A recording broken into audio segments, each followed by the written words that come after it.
یہ شوال کا مہینہ چل رہا ہے. ظاہر ہے کہ رمضان میں ہم لوگوں نے جو عبادت کی ہے، روزے رکھے ہیں، تراویح پڑھے ہیں، مال میں سے زکات نکالے ہیں، اللہ کو قبول فرمائے. اور جو فکر، جو محنت اور اس لگن کے ساتھ آج جماعت مسجد میں نماز پڑھے، اس کو کنٹینیو رکھیں، اس کو مستقل رکھیں. ایسا نہیں ہے کہ جو چیز غیر رمضان میں ہمارے لیے حلال تھا وہ رمضان میں حرام ہو گیا. جیسے کہ جھوٹ بولنا، رشوت لینا، شکوہ شکایت، غیبت، یہ ساری چیزیں ہماری ایک فکر اور محنت ہے. چلو بھائی رمضان آ گیا، ہم اس سے پرہیز کریں. پھر رمضان چلا گیا، پھر ہم جیسے چاہے زندگی گزارے نہیں. جس فکر کے ساتھ ہم رمضان میں اللہ کو یاد کیا ہے، اللہ کی رضا کے لیے، اللہ کی خوشنودی کے لیے، اور جس عبادات کو ہم نے بجا لایا ہے، اسی عبادات کو اللہ کی رضا کے لیے اس کو ہم کنٹینیو رکھیں اور پوری زندگی رکھیں. اللہ نے جب تک ہمیں ساتھ دیا ہے تو کیا کریں، مستقل رکھیں. اللہ ہمیں اور آپ کو اس کو مستقل رکھنے کی توفیق عطا فرمائے. بعضوں کے نزدیک نئے چہرے ہمارے سامنے اور بعضوں کے نزدیک آپ کے سامنے نئے چہرے، لیکن اس سے قبل بھی ایک بار جمعہ میں تقریر کرنے اور بیان کرنے کا موقع ملا. لیکن خطبہ کے بعد جو کلام اللہ شریف کی آیت تلاوت کی، جس کا تعلق نکاح سے ہے، تو وہ حافظ صاحب جو پچھلے کئی سالوں سے اسی جامع مسجد میں تراویح سناتے آ رہے ہیں، بھائی حافظ صاحب کا آج نماز جمعہ سولم نوافل کے بعد نکاح، تو یہ اعلان بعد میں بھی ہو جائے گا کہ سولم نوافل کے بعد سبھی حضرت تشریف رکھے. اور مسجد میں ایک ماحول ہے، ایک فکر ہے، ایک ساری چیز کو چھوڑ کر اللہ کو یاد کرنے کے لیے آئی. تو اس سے بابرکت جگہ نکاح کے لیے جو ازواجی زندگی گزارتے اس سے بہتر کوئی جگہ نہیں.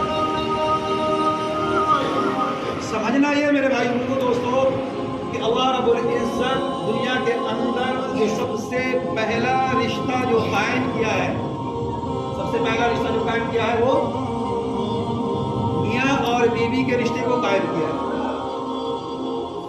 اور قرآن کے اندر اللہ رب العزت سب سے زیادہ کس رشتے پہ زور ڈالا ہے؟ اللہ رب العزت قرآن کے اندر سب سے زیادہ کس رشتے پہ زیادہ آیتیں نازل کی؟ یہ ہمارے لیے سب سے قابل غور ہے، قابل یاد ہے. اللہ رب العزت اپنے کلام مقدس کے اندر یہ کہیں نہیں ارشاد فرمایا کہ یہ ہمارے بھائی ہے، یہ ہماری نشانیوں میں سے ہے، یہ میرے والدین ہیں، یہ ہماری نشانیوں میں سے ہے. جب اللہ رب العزت اپنی نشانیوں کو کلام مجید کے اندر لوگوں کو سمجھانے کے لیے بلاتا ہے تو وہ سمجھ لیجئے کہ وہ آیت کافی قیمتی ہے ہمارے درمیان، سب سے زیادہ قیمتی ہے. کہ اللہ سب سے پہلے اپنی نشانی کو بتاتے ہیں، آسمان زمین، رنگ روپ زبان، رات میں سونا نیند میں جاگنا، آسمانوں سے بارش ہونا اور بنجر زمین پہ بارش برسا کر اس میں سرسبز و شاداب کر دینا. وہ سمندر جو ہمارے نگاہ سے تاحد نگاہ، جس میں انسان اپنی قابلیت کی بنیاد پہ، عقل و شعور کی بنیاد پہ وہ جہاز پہ تیراتے ہیں اور ایک انسان کے مال کو ایک ملک سے دوسرے ملک تک پہنچاتا ہے. اللہ رب العزت سمندر کے اندر اگر ایک جھٹکا بھی لگائے گا تو سارا کا سارا جہاز کہاں ہو جائے گا، غرق ہو جائے گا. یہ کیا ہے؟ اللہ کی نشانیوں میں سے تو قرآن کی آیت مجھے تو اللہ رب العزت کلام مقدس کے اندر کسی بھی رشتے کو اتنا بیان نہیں کیا جتنا کہ زور ڈالا کس پہ؟ ازواجی زندگی پہ، میاں اور بیوی پہ. وَمِنْ آيَاتِهِ أَنْ خَلَقَ لَكُم مِّنْ أَنفُسِكُمْ أَزْوَاجًا لِتَسْكُنُوا إِلَيْهَا. اس سے پہلے والی آیت وَمِنْ آيَاتِهِ أَنْ خَلَقَكُم مِّن تُرَابٍ، یہ کے بعد والی آیت ومن آیاتی خلق السماوات والارض واختلاف، اس کے بعد والی آیت ومن آیاتی منامکم باللیل والنہار، اس کے بعد والی آیت ومن آیاتی یریکم البرق خوفا، اور اس کے بعد والی آیت ومن آیاتی ان تقوم السماء والارض وَلَهُ مَا فِي السَّمَاوَاتِ وَالْأَرْضِ كُلٌّ لَهُ قَانِتُونَ۔ یہ جتنی بھی آیتیں میرے بھائی بزرگوں کو اللہ رب العزت نے اپنی نشانیوں کے طور پر بیان کیا، نشانی کے طور پر بیان فرمایا، اور اپنی حکمت اور قدرت کو بیان فرمایا، وہیں میاں اور بیوی کے رشتے کو بھی بیان فرمایا۔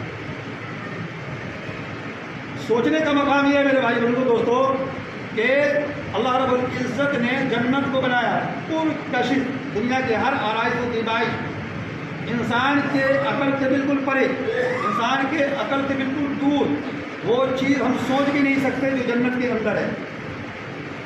لیکن اللہ رب العزت حضرت آدم علیہ السلام کو کہاں کھڑا کیا؟ جنت کے اندر۔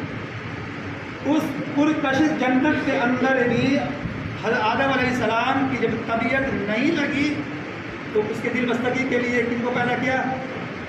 کن کو پیدا کیا؟ حوا کو۔ تو ازواجی زندگی میں میرے بھائی بزرگوں دوستو اللہ رب العزت نے اس قرآن کے اندر جو بتایا کہ ہم نے تمہاری ہی جنس میں سے تمہارے جوڑے کو پیدا کیا۔ کیوں؟ اس لیے کہ تمہارے ہر دکھ درد اور ہر خوشی اور غمی میں کیا ہو؟ شانہ بشانہ ہو، قدم بقدم ہو۔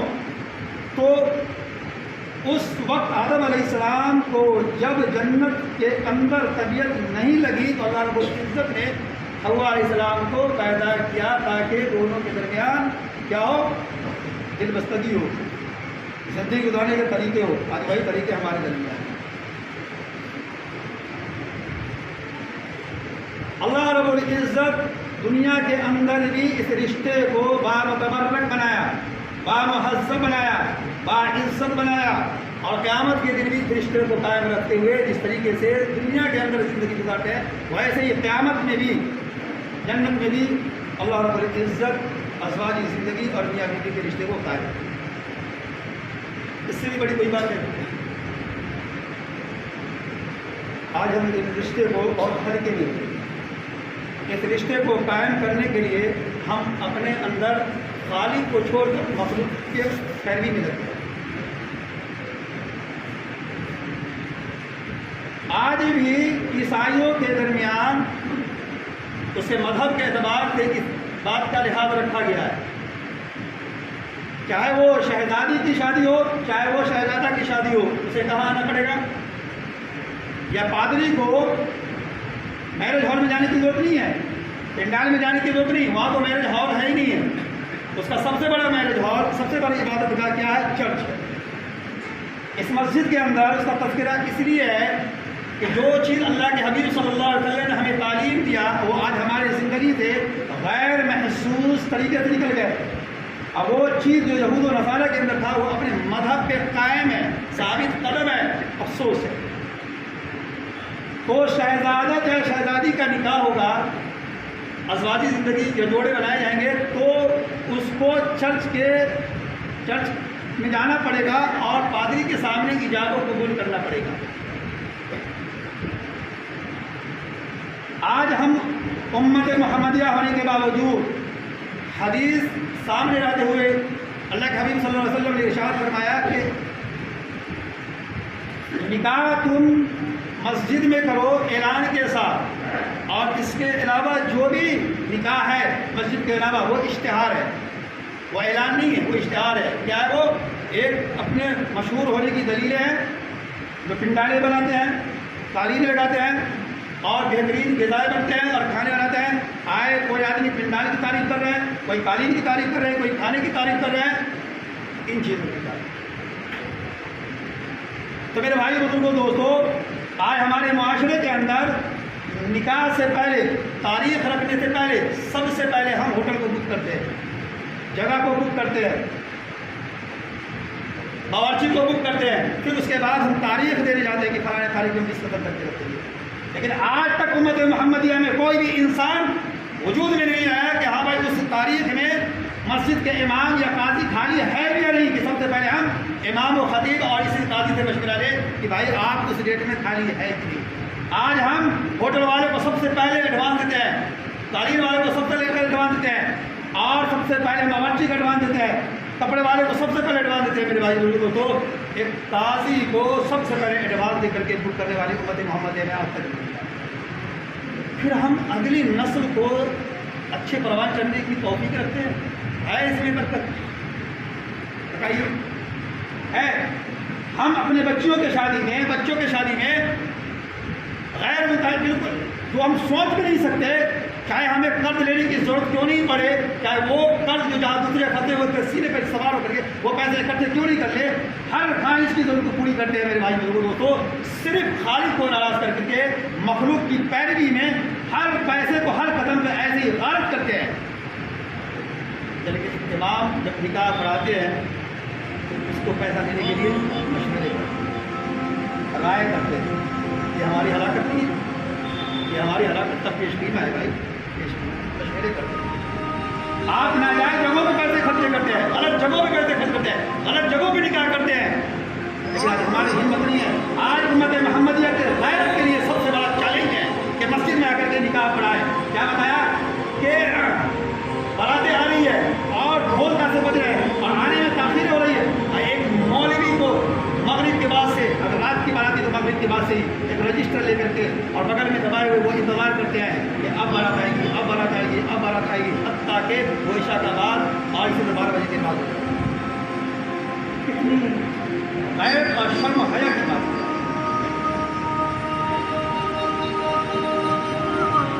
تھکے ماندے آتے ہیں تو ایک کونے ہم ہر چیز، یہاں بھی ہم نے دیکھا ہے نکال بہت سارے نکاح میں شامل ہوئے، ہر چیز پہ پیسے خرچے کرتے ہیں. لیکن ہمارے پاس بساط نہیں کہ ہم ایک مائی کریں.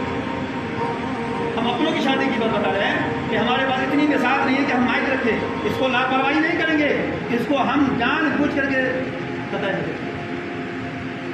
اور ایک کونے میں بیٹھ کر کے ایک مولوی سے کان میں جو قاضی ہو گئے کچھ بتاتے رہتے ہیں، کچھ پتہ ہی نہیں چلتا ہے. اور جو لوگ تشریف لائے وہ ایک کونے میں پڑے ہوئے، کوئی پنڈال کی تعریف کر رہے ہیں، کوئی کھانے کی تعریف کر رہے ہیں، کوئی ان کے مینجمنٹ کی تعریف کر رہے ہیں. ان کو پتہ ہی نہیں کہ ہم کہاں کھڑے ہوئے ہیں. اور اس میں کوئی اور زیادہ بدتمیز آ گئے، بہت سی مذاق کرتے ہیں اور اس بیچارے کونے میں جا کر جو کار ہے کرتے ہیں. پھر کہتے ہیں کہ دعا کر لیجیے کہ اس سے اگلی نسل پروان چلے. اگلی نسل پروان کھاد چلے گی جب جہاں دعا کا محل ہی نہیں ہے، جہاں دعا کے لیے کوئی جگہ ہی نہیں ہے، جہاں دعا کے لیے کوئی موضوع نہیں. میرے بھائی بزرگوں دوستوں، اگر ہم اپنی نسلوں میں اگلی نسل پروان کرنا چاہتے ہیں، اگر ہم اپنے بچے کے مستقبل کو روشن پاوناک بنانا چاہتے ہیں تو ہم عہد کریں. یہ ہماری غیرت کو سب سے بڑا چیلنج ہے کہ ہم اپنے بچوں کا نکاح ہم اپنے مسجد میں اپنے امام سے اور بڑا بڑا اعلان کر کے نکاح کروائیں. پھر ہم ولی نہیں بن. میرے بھائی بزرگوں دوستوں، نکاح کے جو درمیان ہے نا، نکاح کے درمیان وہ زیادہ مانی نہیں. 2 چیزیں فرض ہے، 1 چیز واجب ہے، 3 چیزیں سنت ہے.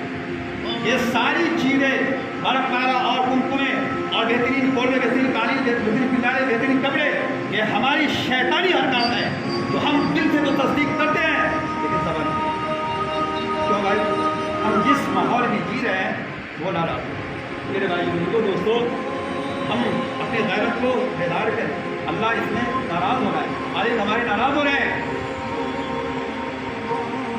یہ کہاں کی عقل مندی ہے کہ خالق ناراض ہو اور مخلوق کی پیروی میں لگے؟ ہے کرتے لگتے ہی بات. 2 چیزیں جو ہے میرے بھائی بندو دوستوں، ایجاب و قبول ہے. یہی تو ہے مسئلہ. اس میں کھانا لگا دیے، پنڈال لگا دیے، فضول خرچی کر دیے، ساری چیزیں کر دیے، اور ایجاب و قبول نہ ہو تو اور 2 گواہ کا ہونا ضروری. یہ فرق نہیں ہے ایجاب و قبول اور اسی طریقے سے 2 گواہ کے درمیان. اور جس کو ہم پوشیدہ رکھتے ہیں، جس میں ہم کوئی بحث نہیں کرتے ہیں، مہر یہ واجب ہے اور واجب فرض کے درجے میں ہوتا ہے، ہم اس میں کوئی بحث نہیں. کیا ہے بھائی 11,286؟ کیا ہے بھائی بہت زیادہ 21,000؟ یہ کیا ہے بھائی؟ آپ اتنے پیسے خرچ کر رہے ہیں، اتنی پیٹرول میں آگ لگا رہے ہیں، پٹاخے میں آپ کو روپے میں پیسے میں آگ لگا رہے ہیں، اور ہمارے ٹائم اور کیا ہے بھائی؟ یہ واجب ہے. اور خطبہ میں جو نکاح ہے نا، نکاح میں جو خطبہ پڑھتے ہیں نا، وہ سنت ہے. ولیمہ سنت ہے، چھوارے بانٹنا سنت ہے. میرے بھائی بزرگوں کو اللہ کے حبیب صلی اللہ علیہ وسلم نے جس نکاح کو امت کے درمیان بالکل آسان بتایا، آج ہم یہودی و نصارا کے طرف سے قدم چلتے ہیں، ہم اس کو برباد کریں، ہم اس کی پیروی کریں. یہ انسان کے لیے سب سے بڑا نصف کوڑا ہے کہ ہم ہر بساط کے بعد، ہر وسعت کے بعد جب ہم اپنی اولاد کو مسجد میں نکالیں گے تو یہ دوسروں کے لیے کیا ہوگی؟ دعوت۔ ہم ولیمہ خود کشید کریں، شعارے میں بہت ساری چیزیں باتیں، ہم 365 دن امام جو آپ کی مسجد کو آباد کرتا ہے، رات کے اندھیرے میں بجلی گرجتی ہو، بارشیں ہوتی ہو، ہم اپنے گھروں میں استعمال لگا کے بیٹھے تھے اور مؤذن امام مسجد کو آباد کر کے میرے بھائی تو ہم تو اس کی رعایت کریں، ان کا خیال کریں، یہ ہماری ذمہ داری ہے۔ علماء کی قدر کرے، علماء کی نہ قدر کرے، ہر انسان ایک انسان کی قدر کرے، ہر انسان ایک ناپاک نطفے سے پیدا ہوا ہے، ہم اس چیز کو سمجھے پہلے۔ اور اللہ رب العزت نے اپنے غیب کے خزانے سے اسے مالدار بنایا، اسے خاندان دیا، اسے ذات دیا، اسے طاقت دی۔ میرے بھائی بزرگوں دوستوں، بہت بڑے بڑے بادشاہ اس دنیا میں آئے اور زندہ ترین ہو سکے، یہ ہماری تمام تعریف نہیں ہے۔ ہم ایک دوسرے کی قدر کریں، ہم ایک دوسرے کی عزت کریں، ہم ایک دوسرے کے دل کو سمجھیں، ہم اس پہ چشم پوشی سے کام نہ لیں۔ ہم اللہ کی نگاہ میں ہیں، ہمارے اوپر سوال جواب کرنے والے ہیں۔ ہر قدم کو اٹھانے سے پہلے ہم 100 بار سوچیں کہ ہماری زندگی کا معیار اور قرآنی حکامات کا طریقہ زندگی ہے یا نہیں۔ ہم سوچیں میرے بھائی، تو یہ زبان پہ ہماری ہلکی ہے، لیکن ہماری زندگی کو سنوارنے کے لیے سب سے بڑا سرمایہ ہے، تو آج ہم اس کو کھو دیے، ہماری زندگی سے غیر محسوس طریقے سے نکل گئے۔ میرے بھائی دوستوں، اس کو اپنانے کے لیے ہم محنت کریں، فکر کریں۔ اسی طریقے سے میرے بھائی بزرگوں دوستوں، ہم آج تک ازواجی زندگی اور رشتے کو ہم سمجھ نہیں پائے۔ ہم یہ کہتے ہیں کہ فلاں کے بیٹے کا نکاح فلاں کی بیٹی کے ساتھ قبول ہے، اور قبول ہے، ہو یا وہ چھٹی، لیکن لفظ نکاح کے مطلب کو آج تک ہم نے سمجھا ہی نہیں کہ ازواجی زندگی کے کیا مطالب ہے، اس کے کیا مقاصد ہے، اس کے کیا اغراض ہے، اس سے زندگی کا معیار کیسے چلے، آج تک ہم نے اس کو نہیں سوچا، کبھی اس پہ غور نہیں کیا۔ میرے بھائی بزرگوں دوستوں، دو چیزوں کے یکجان ہو جانے کو کیا کہتے ہیں؟ نکاح کہتے ہیں۔ دو چیزوں کا یکجان ہو جانا یہ نکاح ہے۔ جس طریقے سے لغت کے اندر فلسفیوں نے بتایا کہ اس کے 4 شکلیں ہیں۔ اس نے پہلی شکل بتایا کہ عورت کا مرد پہ اعتماد کرنا اس حد تک کہ دونوں کیا ہو جائے؟ یکجان ہو جائے۔ اس کا برعکس مرد کا اعتماد کرنا عورت پر اس حد تک کہ دونوں یکجان ہو جائے۔ بارش کا زمین میں جذب ہو جانا، ہلکی بارش اور زمین دونوں جذب ہو جائے۔ جب ہلکی بارش ہوتی ہے نا، اور جب زمین پہ وہ بارش کے بوندے پڑتے ہیں تو کیا ہوتا ہے؟ اس کو جذب کر لیتا ہے۔ تو ہلکی بارش اور زمین دونوں جذب ہو جائے اور دونوں یکجان ہو جائے، اور یکجان ہونے کے بعد اگلی نسلیں پروان چڑھی، یہ ہے نکاح کی اثر۔ دو زندگیوں کا آپس میں مل کر حسن سلوک ایسا ہو کہ دونوں چین کی نیند سوئے، اور چین کی نیند سونے کے بعد کیا ہو؟ اگلی نسلیں صحیح پروان چڑھے، یہ ہے نکاح کی اصل۔ میرے بھائی بزرگوں دوستوں، آج ہم کسی کے سامنے ازواج زندگی میں اظہار محبت کرنے کے لیے آج ہمارے ماحول میں کیا ہے؟ آر محسوس کرتے ہیں کہ جائے کہ ہماری پوری کی پوری زندگی بازاروں میں، موبائلوں میں پوری کی رات بے حیائی کے شمی کو سامنے لا کے رکھے، کوئی پرواہ نہیں، لیکن جس کو اللہ کے حبیب صلی اللہ علیہ وسلم نے صحیح طریقے پر لا کے کھڑا کیا، ہم اس میں آر محسوس کرتے ہیں۔ اللہ رب العزت ہم سبوں کو یہ جس سے نسل پروان چڑھتی ہے، جس سے نسل آگے بڑھتی ہے، یہ سب سے بڑا میٹر ہے کہ ہم اس کو صحیح طریقے سے پروان چڑھائیں اور بچوں کے مستقبل کو روشن کاملک بنائیں۔ ہم عہد کریں کہ اللہ نے ہمیں ہر جیسا دیا ہے، لیکن نکاح ہم کہاں کریں؟ مسجد میں کریں۔ ولیمہ پوری دنیا کو دے، اپنے لسان کے مطابق خرچ کریں، کوئی معاوضہ نہیں، لیکن شادی کے متعلق اگر فضول خرچی کیا تو ان اللہ معاوضہ ہے، اللہ کی نزدیک خبر ہے۔ اللہ رب العزت ہم سبوں کو سنانے سے زیادہ عمل کرنے کی توفیق دے۔ دعا کے بعد انشاءاللہ نکاح ہوگا اور آپ لوگ سارے حضرات تشریف رکھیں گے، دعا کریں گے، اور اس سے بڑی دعا کا ماحول آپ جگہ کون سی ہوگی یہ ہے تو بتائے۔ آپ دعا دیا اللہ رب العزت ان کے درمیان ازواج زندگی اچھی طریقے سے گزارنے کی توفیق دے۔